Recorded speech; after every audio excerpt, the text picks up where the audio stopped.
Hi, good evening. Thank you for tuning in. My name is Ashley Clark. I'm the Director of Film Programming at the Brooklyn Academy of Music, which is temporarily closed due to the ongoing pandemic situation. At this difficult time, we're really thankful to resourceful distributors like Vertical Entertainment, who have made the wonderful Miss Juneteenth available to watch as a virtual theatrical experience. If you've watched the film through the BAM page on Vertical's Vimeo, thank you very much, as 50% of the proceeds go towards our theatre.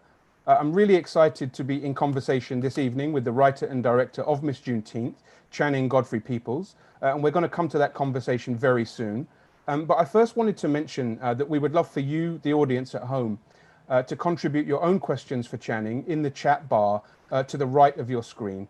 So please do take a moment to read the community guidelines. We reserve the right to delete any comment or remove any user who does not observe those guidelines. Please feel free to start sending those questions as soon as you think of them, and we'll make sure to come to them shortly. But that's all the housekeeping done. And at this time, I'd like to say a big hello and a big welcome to Channing. Thanks for joining us. Hi, Ashley. Happy to be here. Thanks for having me. It's really great to have you here. And congratulations on your first feature film, which was released on Friday, on Juneteenth. Yeah. And since it is your first feature film, I think that myself and the audience would be really keen to hear you speak a little bit about your artistic and creative journey up to this point, because I know that you've written and you've also acted. I mean, it's interesting because I feel like I came to cinema in a non-traditional way. I'm from Fort Worth, Texas, which is a large city, but I'm specifically from the south side of Fort Worth, which is a close-knit African American community. And so it felt like my upbringing really was in a small country town. Everybody knew everybody. And my mother would take me to a small community theater called Sojourner Truth. And I got to see some, now I know great Black plays, even at a young age, like Pearly and For Colored Girls. And I also got to see incredible actors that would come through the theater, like Ruby Dee and Ossie Davis. So I got introduced to story very early on, and also acting. And as you know, as my childhood continued, like I really, really loved reading. And so I was really into literature and read the greats just like Toni Morrison and Alice Walker, Gloria Nyler, Dr. Maya Angelou, you name it. I just would devour their books, and I would, visually be able to just picture that literature in my head. And so I think it just, all roads led to wanting to tell stories, that were, especially about Black life, and to tell them in a human way, just with this naturalistic approach. And I later went to film school, and here we are now. Yeah, and I believe that you had a mentor at film school, the very great Charles Burnett, one of the great kind of storytellers.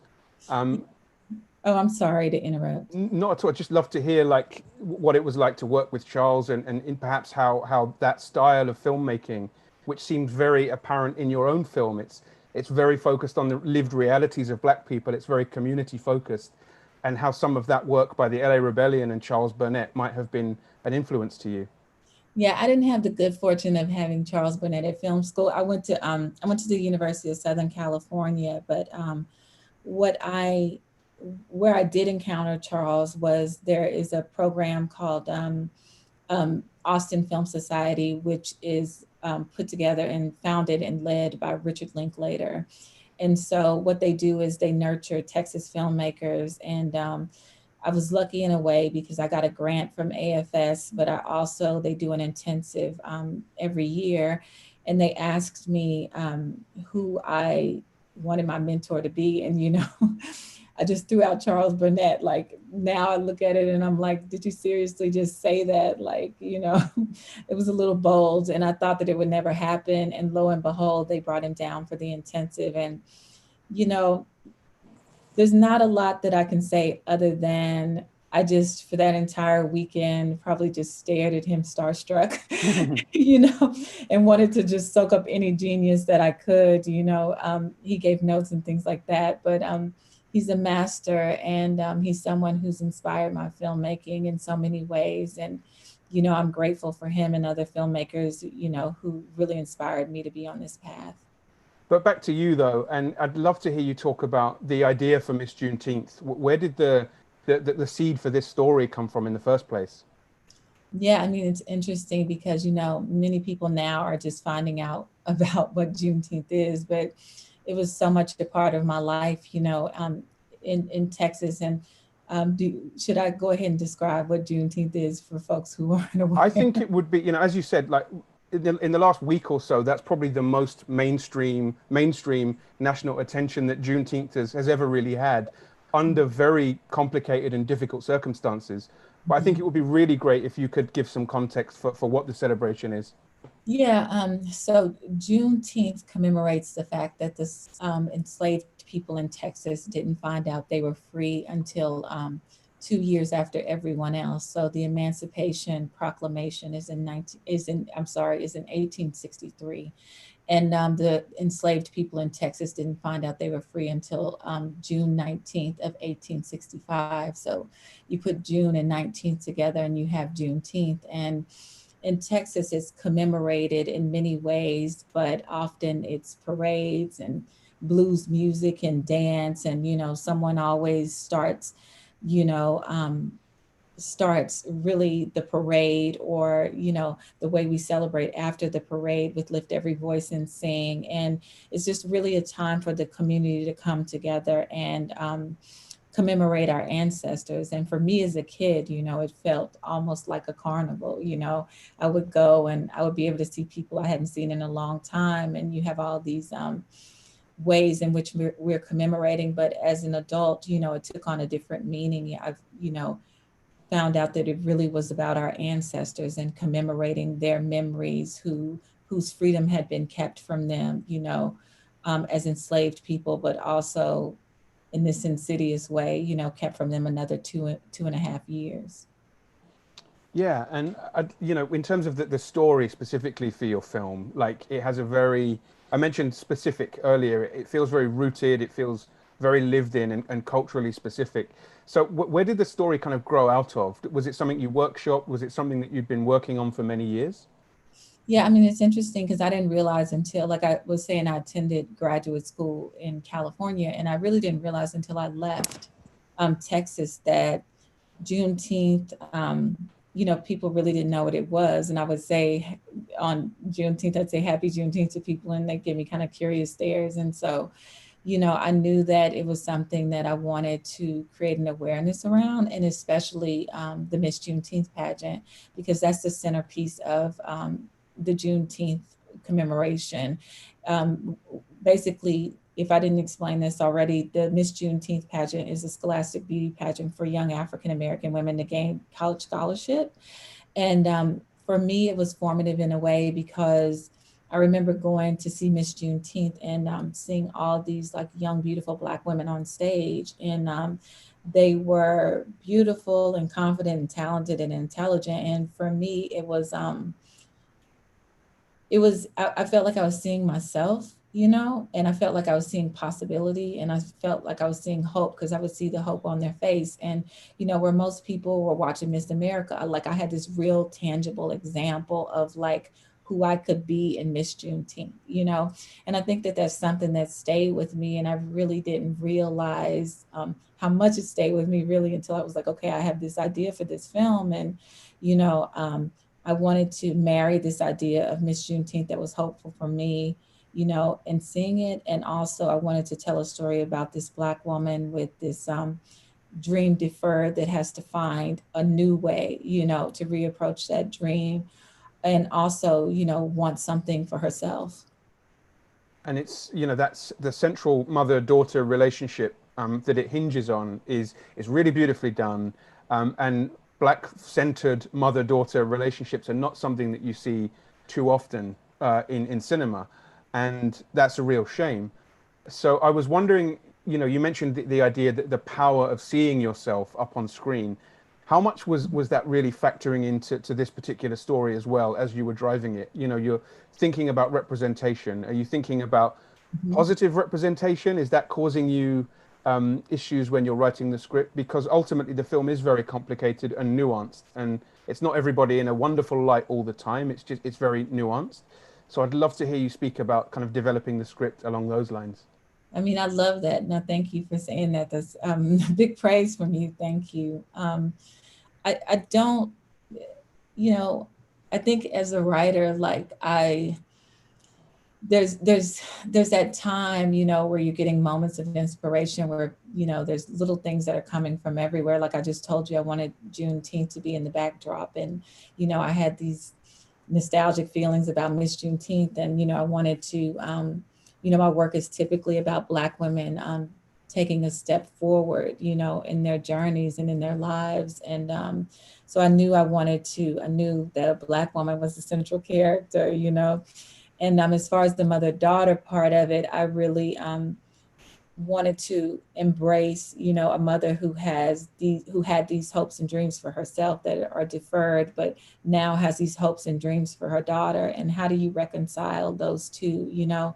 So I literally started writing, and the script, it's as we go on through development programs and things like that, it gets refined. But I think, especially as a first time filmmaker, like who's writing a story about the community in which you grew up, there's so much that I wanted to pack in, So like there's so much world and everything, and I don't want to miss any of the world, especially in the way I see it. Like I see this community, I see the beauty of this community and all their dignity, and the people are so resilient. So you had a lot of early on stories that veered into other kind of side characters and things like that. And I had I had a partner in this who I call my trusted person.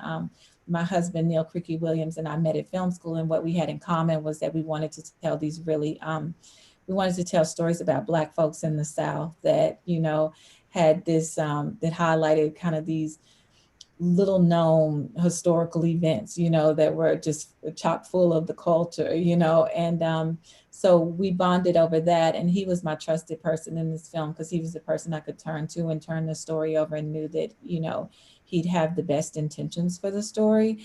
And so in doing that, we went through development programs together and started peeling back the layers of who Turquoise was, and then her story started coming to the forefront completely. And we focused in more on her journey with her daughter, and here we are.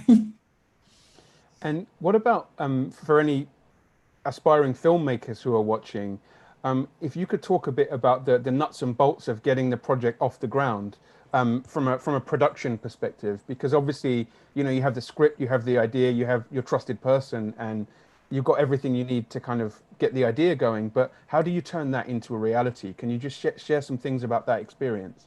I mean, I really wrote a film that was accessible in the sense that I wrote it around the places and spaces that I grew up in, So, and I had shot my thesis film in the same community. So they were open to me coming back and like shooting in this place. It's like coincidentally, this community was once it's a historically Black community. They now call it historic South Side in Fort Worth. And at one point it was like this bustling Black enclave of, Black business and Black commerce. But today it's just, businesses there that are being passed down through generations. So they're holding on to their businesses literally.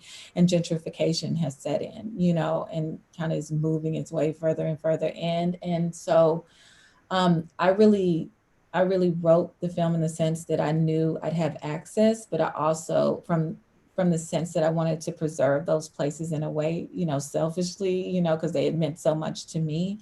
And also I think for the community too, to have a record of these places.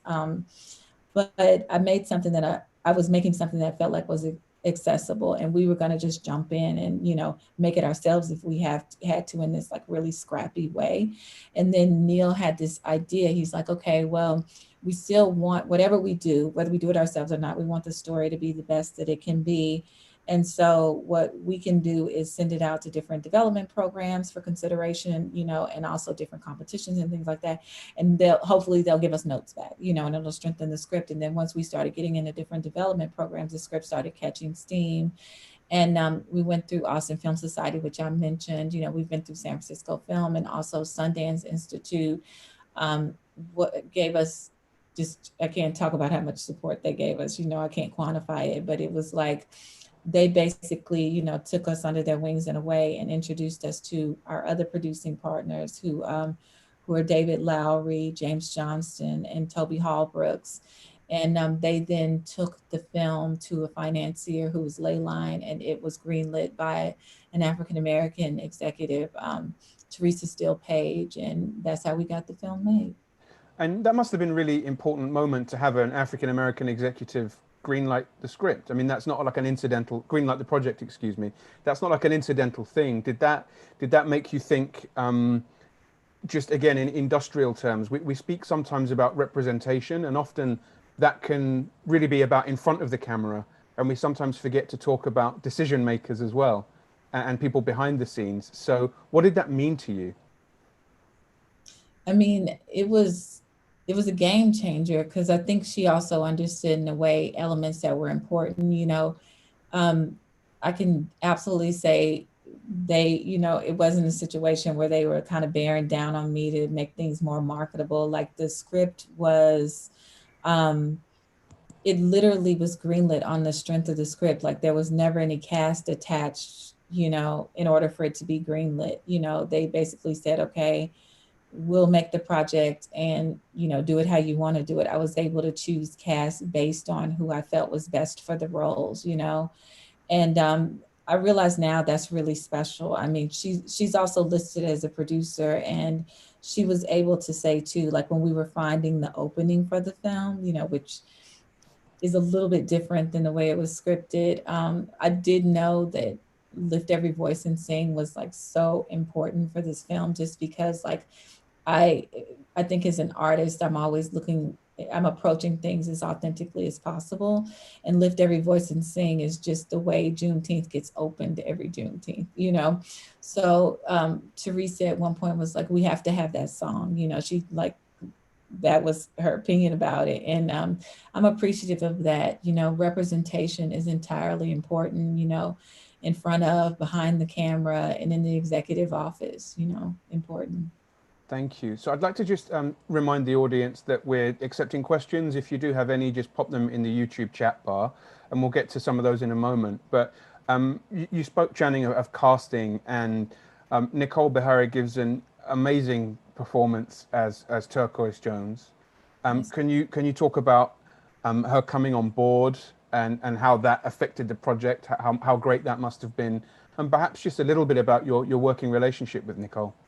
Yeah, I mean, Nicole Bihari is a brilliant actor whose work, I had admired for some time. And, I was really nervous about casting this role, partially because, like I mentioned, I'm making a film in the community that I grew up in, and the authenticity is everything to me. Someone has to be able to, walk like a Black woman from Fort Worth, Texas, talk like a Black woman from, and so we were looking for someone who could marry, the authenticity with the skill. And there's a journey that Turquoise goes on, like she's navigating like her, lost dreams and disappointments, and her own hurts, and processing her own feelings, and also this has to exhibit this love and joy for her daughter. We have to see that in the performance.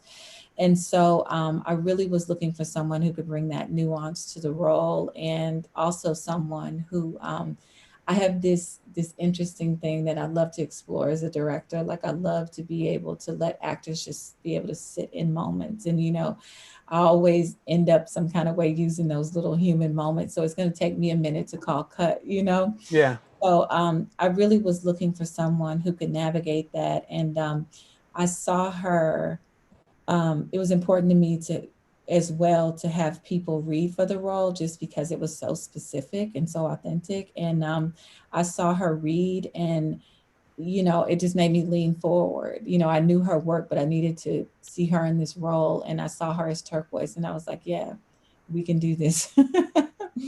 So she's stunning as Turquoise, and I'm glad we were able to get someone in that role who could bring that kind of brilliance forward for it.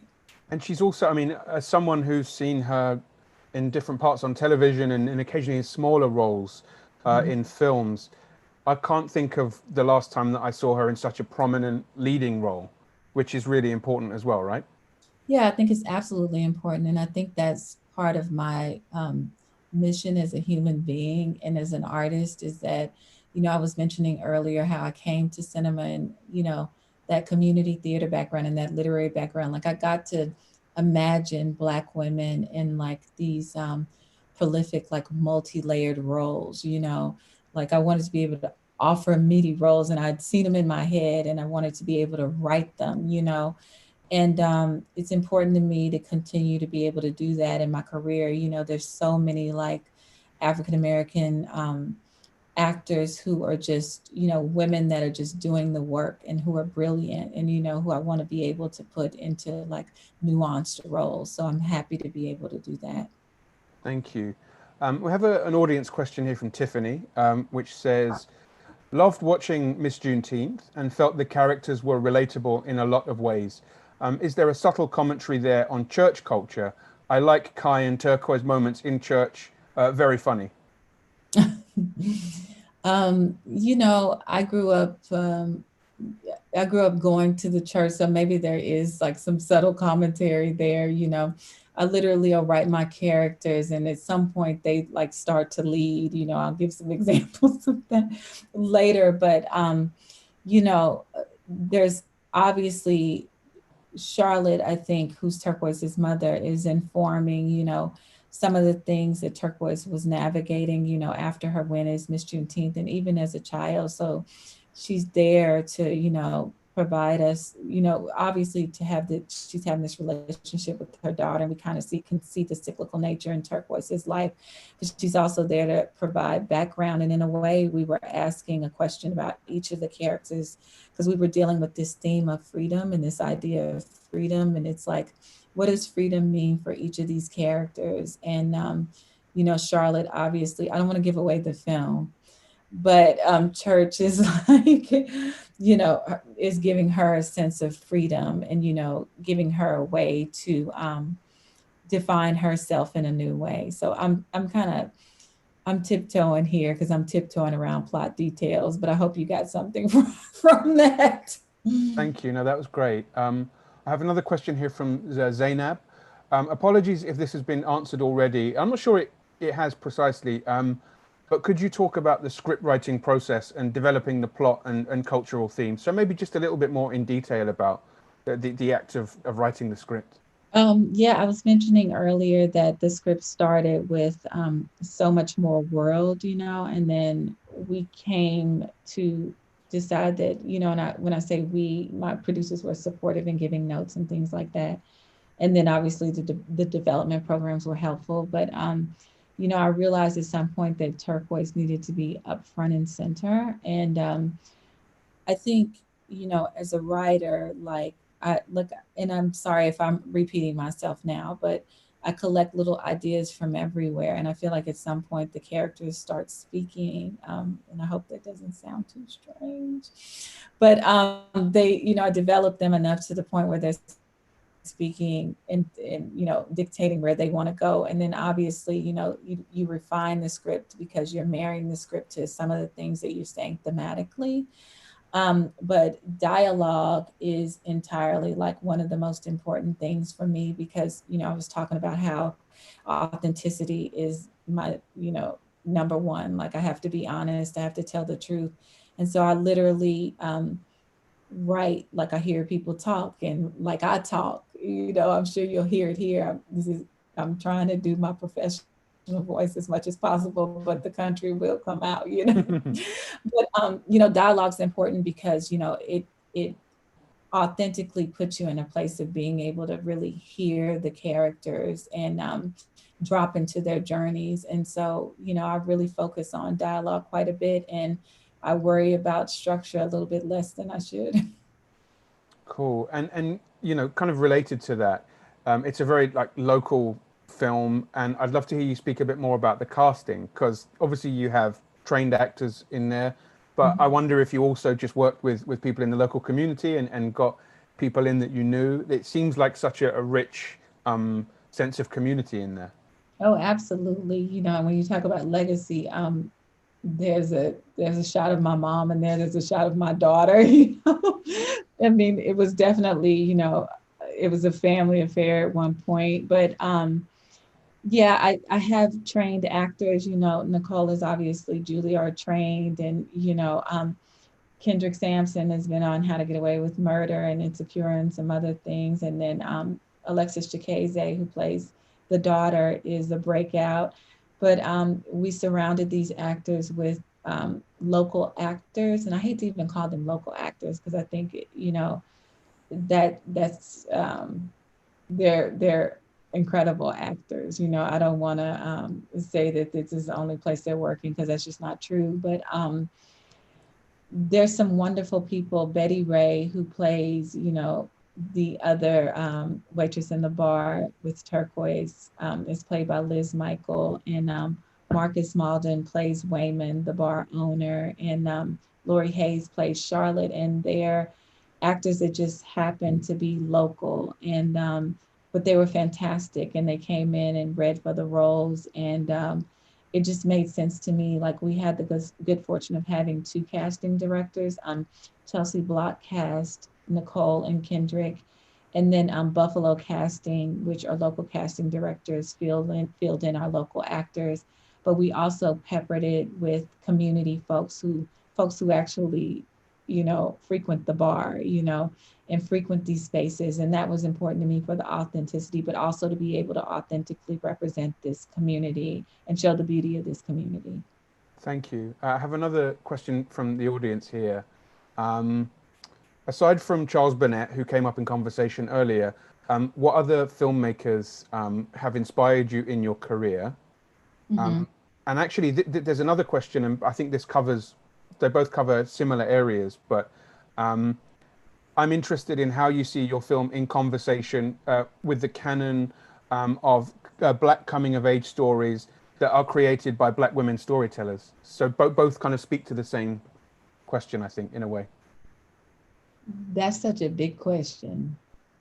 Okay, I'm going to talk about the filmmakers and then we can talk about how I see my, my film. Um, so obviously I talked about Charles Burnett, and is it okay to name check a couple of films Oh, that absolutely. inspired Please. me? Yeah, yeah. So obviously love Killer of Sheep like everybody does, but like one of my favorite films is My Brother's Wedding. Julie Dash's Daughters as a Dust, obviously. I remember when I was younger and saw Steven Spielberg's The Color Purple, you know, that was one of the first films that super inspired me. And I call it Steven Spielberg and Alice Walker because, you know, it's important to notate that. I loved Jonathan Demme, and I love Rachel Getting Married, you know, and then also like I was having a conversation the other day with the critic actually, and he name checked Claudine, you know, in referencing this film. He said it reminded him of Claudine, and I went, yes, you know, because like I loved Claudine so much, and I loved it because, you know, you saw the sense of Claudine with the sense of like grace and dignity, no matter what she was navigating. So that may have been in my head, but I got to go back and watch Claudine again, you know, to make sure I didn't miss anything. I've got to watch it like after film school, you know, because that like Yeah, it's a beautiful film, and it's one that I think should be much better known than it is. This is a film from 73, 74 with Diane Carroll and James Earl Jones. And it's a beautiful but very tough, I think in the same vein as your film. It's uplifting in many ways, but it's also really, really tough and honest oh about yeah, its characters' limitations and what the what pressures they're under. So I can definitely see that inspiration there. yeah, it was like, aha, how could I forget that? I love Cassie Lemon's Eve's Bayou, obviously, and Richard Linklater's Boyhood. And then I love Gina Prince Fight with Anything. So Love Beyond the Lights and Love and Basketball. That's a great viewing list. Yeah, there's more, but I'm just not going to do this to y'all tonight. And then I guess the second part of that question is if there's any ways you see your film specifically in conversation with these other films, like the Judy Dash kind of work, I perhaps. mean, I mean, these are giants to me, so I just can't say that, that's not for me to say. I can't, I'm a big believer and I can't tell you what to think about the film. I want you to take from it what you choose to take based on your specific experiences. Like I can, one day maybe I can be spoken with, in the same vein, but I can't do it today. They're giants to me. And, this is my first film. Well, we'll come back to this conversation when that day happens, and we can say that, this was I'll, the moment. We knew it was going I'll to take happen. it. Um, Something that struck me about your film when I first saw it at Sundance back in January, which feels like 10 years ago now at this point, um, was how confident the pacing seemed. You really take your time with the film to build the world and to kind of the narrative moves at its own pace, which is reflective, I think, of the community, right? How important was it for you to kind of insist on that pace? Was there anybody telling you you needed to hurry things up a bit or move things along? Because I think it works beautifully, but I'd be interested to hear more about that. No, thank you so much for saying that. I really had, like, I lucked out in having supportive producers who, you know, um, supported that because now I'm on the other side of it and I get it. I'm like, oh my gosh, that wasn't a given that they had to support that, like, and I really knew that the community was going to inform the pacing. And, if I, it's kind of hard to explain. Like I tried to explain it earlier when I talked about this community that's just kind of holding on. And it has this lived in quality to it. It has this sense of timelessness. And when I was talking about earlier how people are just holding on to these existing spaces, we were approaching it like it feels like everything is slightly past its expiration date. And I wanted it to feel like that in the pacing and in every element, in the look of the film, the production design, the costumes, everything. Everything should feel slightly like it had this worn look. And the pacing should feel like I feel when I'm in the space, just like, you know, everything changes, but it remains the same. And so I just approached it with that sense of this is what I'm doing, this is authentic to me. And now I know how brave that was in a way, but I think it was also me being naive, you know. And I'm glad I was because I'm so committed to the pacing, and it just I feel like it lets the story unfold in this really human way, and people have to sit with it, and I appreciate people doing that and embracing it. So thank you. Cool, thank you. And I was just wondering if you had any specific visual touch points, like a lookbook or something that you referred to when you were kind of establishing the visual palette of the film. Yeah, you're gonna laugh because I keep like binders beside me only because I'm in interviews and things like that. But and y'all will laugh, but like I have these notebooks and this one's like notebooks by shot. So it's got like portraits and relationships, exteriors, things like that that just inspire me. Um, I know this is hard to show on the thing, but just like Gordon Park's segregation series was like a big reference for the film. And I just would grab things from different places, like from different films, and just like these are hard to see because they're darker. But I would do like color palettes that I like, just even like let me see if I could see it bigger. I'm doing a bad job at this, Ashley. I'm sorry. Mhm. But even people that have like real looks and things like that I want to grab. I always need like different visual aids that like literally inspire me, just like colors. And one of the things about the community that so my cinematographer was Daniel Patterson. Um, and he's like really incredible and someone that was awesome to work with. But one of the things I talked about Daniel was I really, I speak really instinctually about how I feel about the environment, just like I feel like the people in this environment are, they carry themselves with this sense of pride and pomp and circumstance, but they also have this grit about them. Mhm. So that's how we got kind of this, I was talking about that lived in look, and, I wanted it to look slightly gritty. I didn't want anything slick. I wanted it to look how I feel when I'm living in the space. I also kind of I have another notebook that's really just that's like location inspirations. And so I have it broken down by like the different locations and how I want like the lighting to feel and just like the colors to feel and things like that. So I'm sorry. And I even have like pictures like of friends in the spaces. Oh, And so they're like real folks. So I'm sorry this is not more clear. I wish I had like a slideshow presentation or something, but like these are like I think from the photo book Juke Joint or something like that. okay. So and then this is me actually like in the space like posing for turquoise, trying to figure out blocking before we ever shot the film, trying to get like blocking and also just to trying to fill out the space. So, I'll go in and sometimes take photographs of things before I'm ever in there just to inspire me. Thank you. It's really, I appreciate you sharing all of that. It's really amazing to see it. Yeah, that's a Um, messy way to share it. I'm sorry I'm not more organized about that, but that's just kind of my process. no, it's great. And I guess I don't want to take too much of your time. So the last question for me, if you mind me asking, this is obviously your first film. It's just out now, but I do wonder if you're turning your mind to future projects now, and if you could share if you're working on anything at the moment.